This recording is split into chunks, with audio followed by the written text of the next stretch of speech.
আমি সবসময় হচ্ছে বিভিন্ন মানে মানে বিরোধিতার জন্য দাঁড়াই।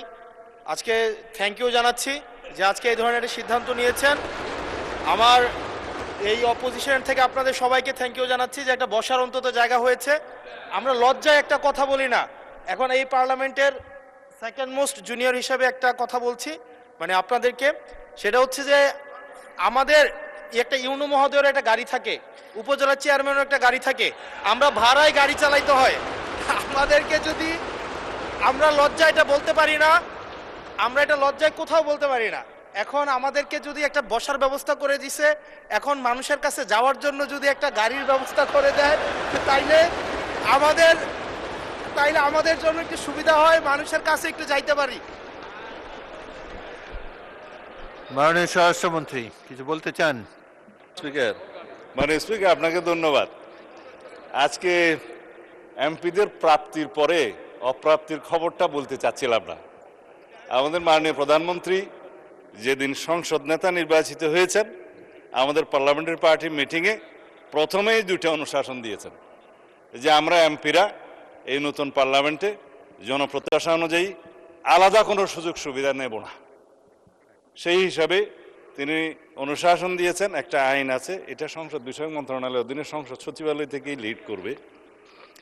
এই আইনে আমরা একটা সংশোধনী আনবো যে এই মহান জাতীয় সংসদের কোনো সদস্য আমরা ট্যাক্স ফ্রি গাড়ি নেব না। এইটা মাননীয় সদস্য বাদে বাকি সবাই তালে দিছে, কিন্তু আমাদের মাননীয় সদস্য ছাড়া দিছে। তবে সংসদ সদস্যগণ নয়, শুধু বাংলাদেশের এই সরকারের সমস্ত মন্ত্রী, সরকারি কর্মকর্তা যারা গাড়ি পায়, তেল পায়, সেটা আমরা ক্যাবিনেটে একটা ডিসিশন নিয়ে ইতিপূর্বে আপনারা নিশ্চয়ই নিউজ পেপারে দেখেছেন, এই ক্রাইসিসের সময় শতকরা 30% তেলের বরাদ্দ আমরা কমিয়ে দিয়েছি এবং কৃচ্ছ্রতা সাধনের উদ্দেশ্যে সরকারি কর্মকর্তাদের আপাতত লোন সুবিধা যেগুলো আছে সেটাও কাটিল করা হয়েছে ফর দি টাইম বিং। মাননীয় সংসদ সদস্য নিশ্চয়ই অফিস পেয়ে খুশি হয়েছেন, আবার গাড়ি না পেলে নাখুশ হবেন। তো সেই জন্য কিভাবে কি করা যায় সংসদ সদস্যদের যানবাহনের ব্যবস্থা, সেটা আলাদাভাবে আলাপ আলোচনা করে সরকারি দল বিরোধী দল একটা বিহিত ব্যবস্থা করার জন্য আমি মাননীয় প্রধানমন্ত্রীকে অনুরোধ জানাচ্ছি। ধন্যবাদ মাননীয় স্পিকার। আমি আজকে ধন্যবাদ দিতে দাঁড়ালাম, কারণ বিরোধী দলেরই একজন সদস্য তিনি এই দাবিটা সামনে এনেছিলেন। ট্রেজারি বেঞ্চ থেকে এটাকে কগনিজেন্সে নিয়ে বাস্তবায়নের উদ্যোগ নেওয়ার জন্য আমি ধন্যবাদ জানাই।